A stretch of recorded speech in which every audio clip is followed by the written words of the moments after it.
You're looking for a product to capture hair when you're taking a shower and stop all the hair from going down the drain, then TubShroom is the product for you. So I'm quickly gonna just talk about this. It's made from stainless steel and it has some little pieces here that come with it. So you have a big one and a small one, and you would have to just pick which one would fit your drain. So I'm here using the smaller one, and as you can see already, there's some few hairs caught in here. I just used it to shower earlier today, and instead of all the hair going down the drain, this just captures it nicely. Show you what it looks like inside the drain and how it works. It's really easy to use. Again, you just need to figure out which attachment is going to fit your drain. I'm using the smaller one here.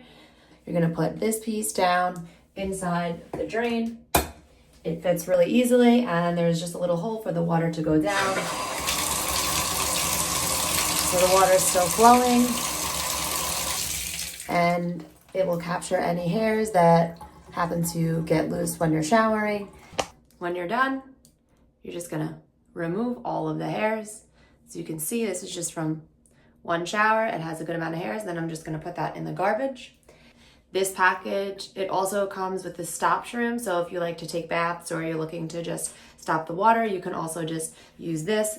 If you're looking for a nice, easy solution to stop those hairs and other things from clogging up your drain, the TubShroom is a great option and I highly recommend it.